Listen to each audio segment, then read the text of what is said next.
di SD 02 NPM 215400037. Di sini saya akan mempresentasikan hasil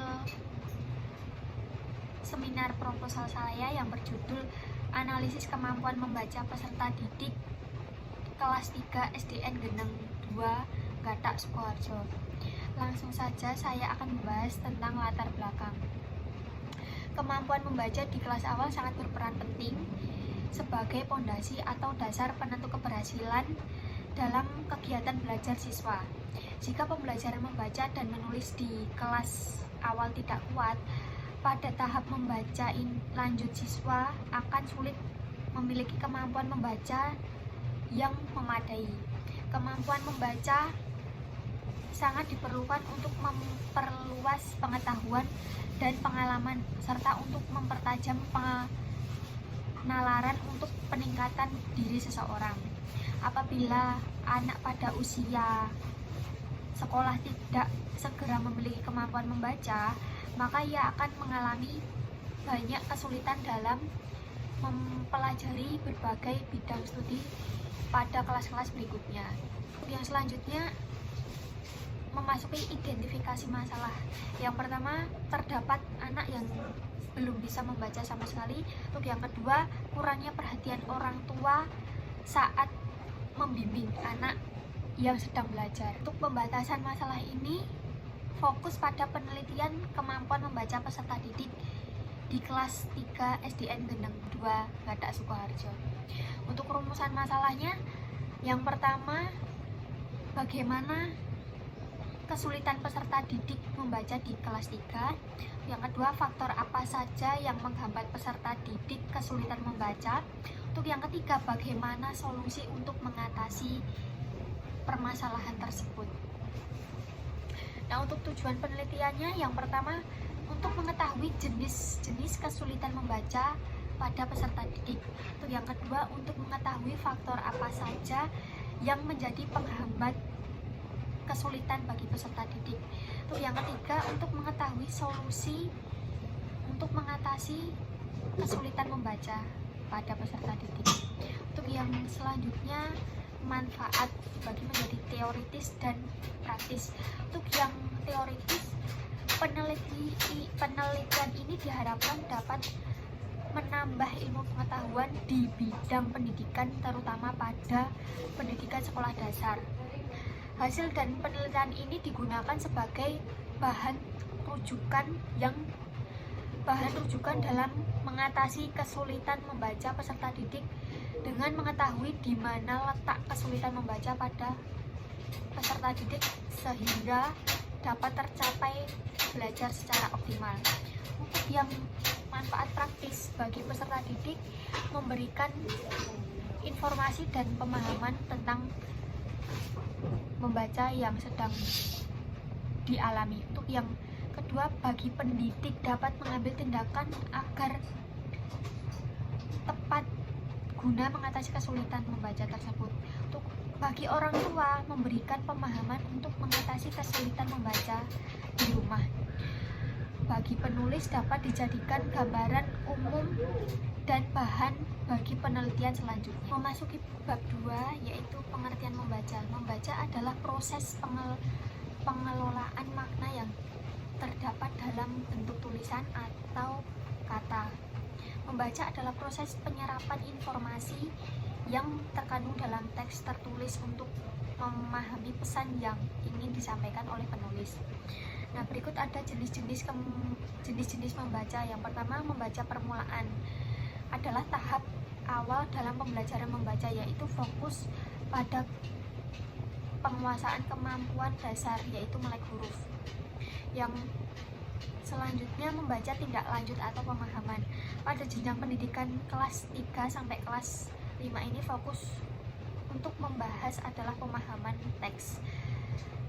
Lalu juga ada tahap-tahap membaca pada awal, pengenalan huruf A sampai Z, mengeja suku kata, membaca kata, dan membaca kalimat pendek. Tahap membaca permulaan juga menekankan pada penguasaan aspek-aspek yang pengucapannya tepat. Yang kedua, kemampuan membaca. Pengertian kemampuan membaca menurut Octaviani menjelaskan bahwa kemampuan membaca adalah keterampilan dasar yang harus dimiliki seorang siswa untuk dapat memahami materi dalam berbagai pembelajaran. Di sini ada juga karakteristik kesulitan membaca, ketidakmampuan siswa dalam membaca atau memahami isi bacaan. Menurut Wardani, mengidentifikasi beberapa karakteristik kesulitan membaca sebagai berikut. Yang pertama, kesulitan mengenal huruf. Siswa sering menghilangkan huruf pada akhir kata. Untuk yang kedua, kesulitan dalam mengeja. Siswa sering terbata-bata dalam mengeja atau kata yang mengandung huruf diftong. Kesulitan ini sering disebabkan oleh kurangnya pengenalan huruf oleh siswa. Yang ketiga, kesulitan dalam memahami tanda baca. Siswa kesulitan dalam memahami penggunaan tanda baca yang tepat. Yang terakhir, keempat, kesulitan dalam memahami isi bacaan. Siswa kesulitan untuk memahami pesan yang disampaikan dalam teks yang dibaca. Ini juga ada faktor yang mempengaruhi kemampuan membaca. Menurut Lem dan Arnold dalam Akhyar, terdapat 3 faktor utama yang mempengaruhi kemampuan membaca, yaitu faktor fisiologis, intelektual, dan lingkungan. Yang fisiologis ini mencakup kesehatan fisik, kelainan neurologis, misalnya cacat otak atau keterbelakangan fisik yang dapat menghambat kemampuan membaca. Dalam meningkatkan kemampuan membaca pemahaman. Yang kedua, faktor intelektual. Faktor ini merupakan kemampuan berpikir yang melibatkan pemahaman terhadap situasi yang ada dan memberikan respon yang tepat. Secara umum, ada hubungan antara tingkat kecerdasan dan diukur dengan IQ dan kemampuan membaca. Siswa dengan IQ yang lebih tinggi cenderung memiliki kemampuan membaca yang lebih baik. Untuk yang ketiga, faktor lingkungan ini khususnya di rumah dapat mempengaruhi perkembangan pribadi, sikap, dan kemampuan berbahasa siswa. Lingkungan yang tidak mendukung seperti kurangnya perhatian dari orang tua dapat menjadi hambatan dalam proses pembelajaran membaca. Peran orang tua di sini dalam mendampingi peserta didik sangat penting dalam perkembangan belajar. Nah, indikator di sini juga ada indikator kemampuan membaca. Ini meliputi kemampuan untuk menghubungkan simbol grafis dengan bunyi dan kata yang bermakna. Indikator keberhasilan kemampuan membaca mencakup aspek-aspek seperti kemampuan mengeja, mengenali kata, dan memahami makna teks yang dibaca. Di sini juga ada solusi untuk mengatasi kesulitan membaca tersebut. Untuk yang pertama, mengenalkan huruf melalui pendekatan kreatif. Guru dapat menggunakan metode kreatif untuk memperkenalkan huruf, misalnya melalui lagu, menggunakan kartu flash, ataupun bisa juga menggunakan media pembelajaran. Untuk yang kedua, membaca buku secara rutin. Jadi guru mengajak siswa sering-sering membaca buku dengan cara mengadakan gerakan literasi di sekolah. Yang ketiga, membimbing membaca secara bertahap. Guru memberikan bimbingan membaca secara perlahan, kata demi kata. Salah satu caranya adalah meminta siswa untuk menulis sebuah kalimat lalu membacanya dengan suara keras atau secara perlahan-lahan. Untuk yang keempat, memilih bacaan yang tepat. Menyesuaikan bacaan dengan kemampuan membaca siswa adalah langkah penting untuk membantu mereka mengatasi kesulitan. Yang kelima, melibatkan orang tua dalam proses belajar. Kolaborasi dengan orang tua dapat memperkuat upaya pembelajaran. Dengan ini, dukungan yang diberikan kepada siswa akan lebih optimal sehingga mereka lebih mudah mengatasi kesulitan membaca tersebut. Nah, untuk yang selanjutnya, hasil penelitian yang relevan. Hasil ini penelitian sebelumnya dilakukan sebagai referensi dan perbandingan untuk mendukung penelitian ini. Tujuannya untuk menyertakan penelitian terdahulu dalam kajian pustaka, memberikan landasan yang jelas serta menghindari kemungkinan anggapan adanya kesamaan antara penelitian ini dengan penelitian yang telah dilakukan sebelumnya. Kerangka berpikir, kemampuan membaca pada tahap awal sangat berpengaruh terhadap kemampuan belajar siswa. Menurut Usai, penting bagi siswa untuk mengatasi keterampilan membaca permulaan agar mereka dapat membaca kata-kata, kalimat sederhana dengan lancar dan akurat. Kemampuan ini tidak hanya membantu siswa dapat memperoleh informasi dari berbagai sumber tertulis, tetapi juga diharapkan dapat mengurangi kesulitan yang mungkin mereka hadapi saat melanjutkan pembelajaran pada tahap yang lebih lanjut. Yang selanjutnya, hipotesis tindakan ini adalah analisis kemampuan membaca peserta didik kelas 3 SDN Geneng 2 Kathak Sukoharjo. Hipotesis ini berfokus pada evaluasi kemampuan membaca siswa dengan tujuan untuk memahami tingkat kelancaran dan pemahaman membaca yang dimiliki peserta didik kelas 3 di SDN Geneng 2. Nah, selanjutnya memasuki bab 3, yaitu tempat dan waktu penelitian. Penelitian ini dilakukan di SDN Geneng 2 yang terletak di Desa Sigran RT 2 RW 6 Dusun 2 Geneng, Kecamatan Gathak, Kabupaten Sukoharjo, Jawa Tengah. Lalu penelitian ini dilakukan pada bulan Oktober. Selanjutnya, subjek dan objek penelitian. Subjek dalam penelitian ini adalah peserta didik yang berada di kelas 3 SDN Geneng 2 Kathak Sukoharjo. Lalu objek penelitian ini adalah analisis deskriptif mengenai kemampuan membaca peserta didik di kelas 3 SDN Geneng 2 Kathak Sukoharjo. Lalu untuk data dan sumber data yang dikumpulkan dalam penelitian ini berkaitan dengan masalah yang ditemukan di dalam kelas, yaitu kelas 3 SDN Geneng 2 Kathak Sukoharjo. Peneliti menggunakan metode wawancara serta penelitian mendalam untuk memperoleh informasi yang relevan mengenai topik ini. Untuk teknik dan pengumpulan data, peneliti menggunakan wawancara, observasi, dan juga dokumentasi yang berupa foto.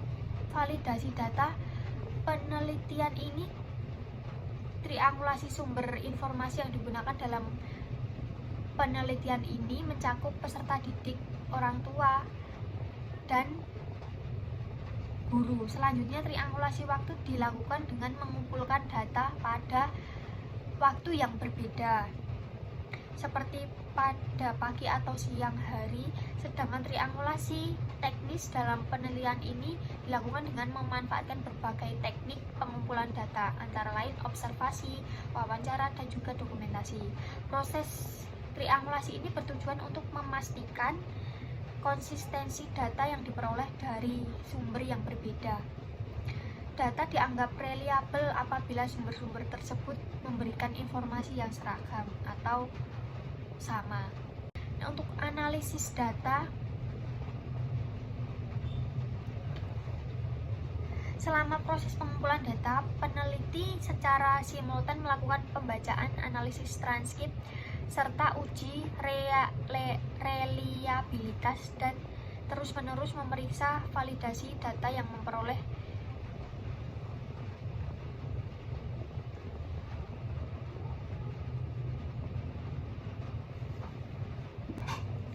Nah, untuk selanjutnya analisis data.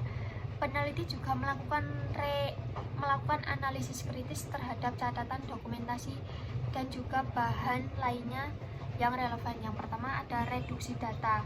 Ini melibatkan proses pemilahan atau pemfokusan pada informasi yang relevan. Penelitian ini bertujuan untuk menyederhanakan data yang terkumpul sehingga memudahkan peneliti untuk memahaminya. Yang kedua, penyajian data disajikan dalam bentuk lebih terstruktur seperti narasi singkat, diagram hubungan antar kategori, dan bentuk visual lainnya. Menurut Miles dan Huberman, format penyajian data yang paling umum adalah penelitian kualitatif adalah teks narasi yang digunakan untuk menggambar temuan-temuan penelitian.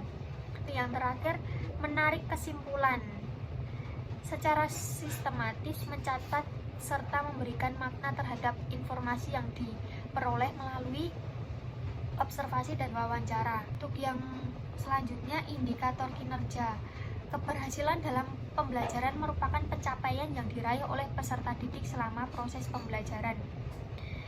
Untuk mengukur sejauh mana keberhasilan tersebut, diperlukanlah indikator-indikator yang dapat menjadi acuan dalam menilai efektivitasnya program pembelajaran yang berlangsung. Yang pertama, peningkatan membaca permulaan. Indikator ini meningkatkan kemampuan membaca permulaan peserta didik di setiap siklus pembelajaran. Tujuan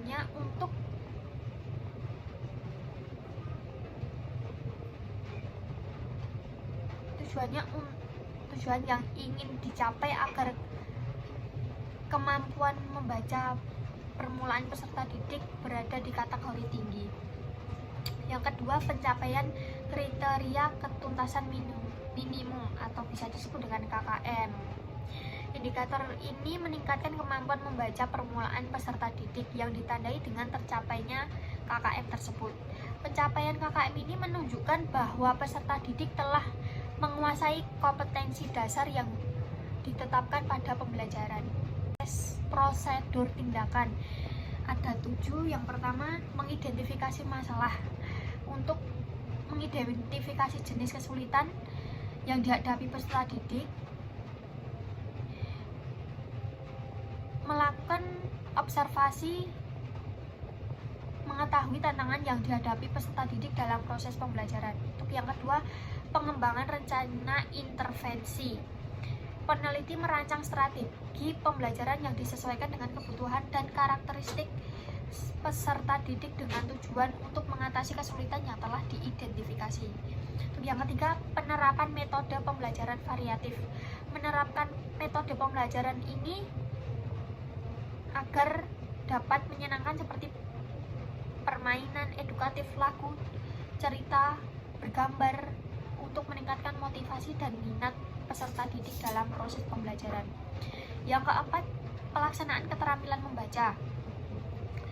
Menggunakan buku yang sesuai dengan tingkat kemampuan peserta didik, juga melibatkan dalam kegiatan membaca berulang untuk meningkatkan kelancaran peserta didik, juga pemahaman mereka terhadap materi yang dipelajari.